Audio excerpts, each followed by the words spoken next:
First of all, if I may say, I'm very glad that music's all stopped. I have to apologise for that. I do have a stalker, a three-piece brass playing stalker. He turned up tonight, as you could hear. He's not very good, obviously. I mean, the saxophone and the trumpet and the synthesizer tend to get in the way of the actual stalking activity. But he chose me, so that's good. Okay, so I'm going to start off with the biggest joke in the whole world.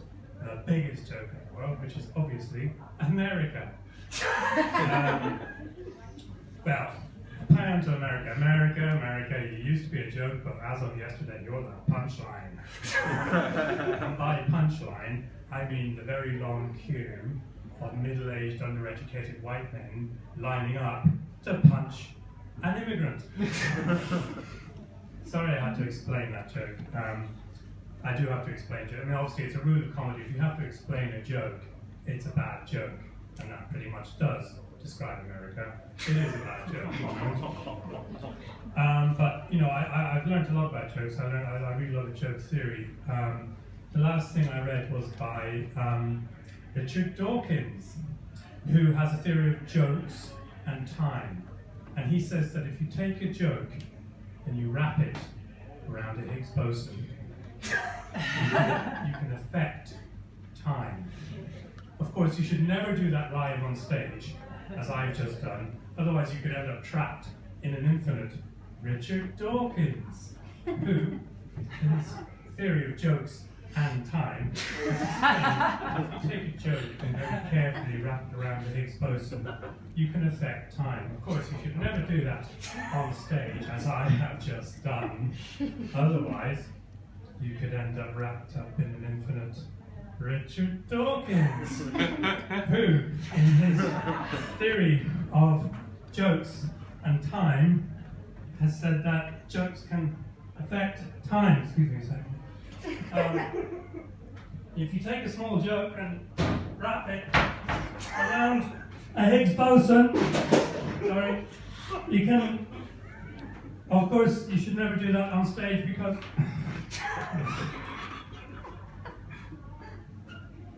good evening. My name is Frank Avocado, and I like two things: telling jokes and drinking lattes. And I'm fresh out of lattes. That's a kind of self-doubling gangster joke there. It's actually a reference to a very early John Carpenter film, Escape from Fox Rock.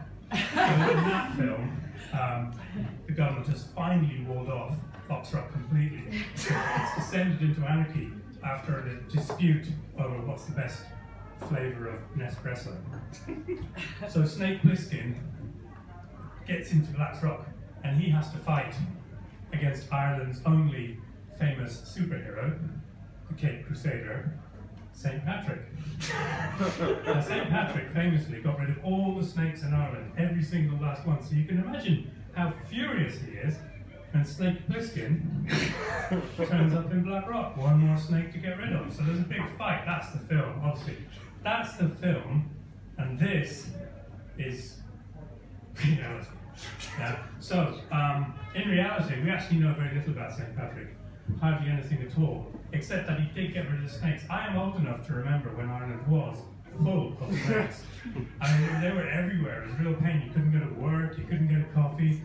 O'Connell Street was literally filled with mambas. In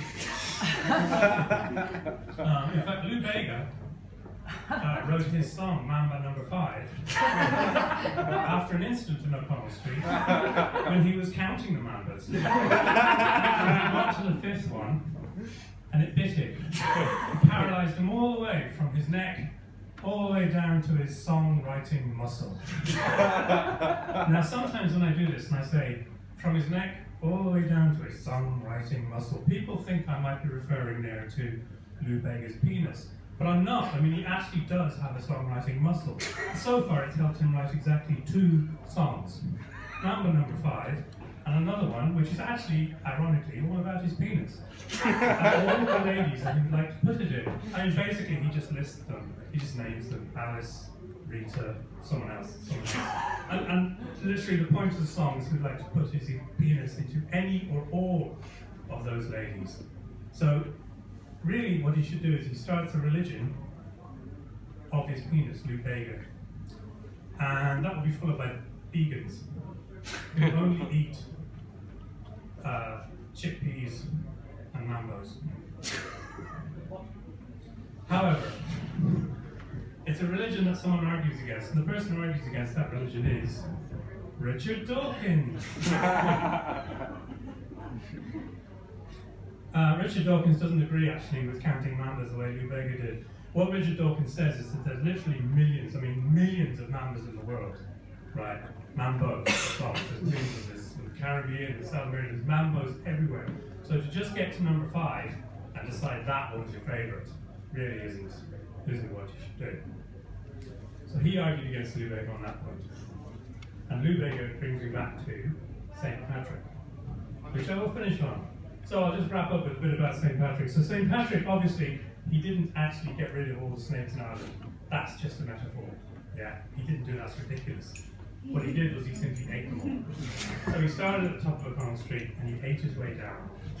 He got to Limerick, he got to Cork, and he ended up in Offaly, where they found him, huge, obese, with the tail of the very last puffadder in Ireland, dribbling down his beard. Thank you.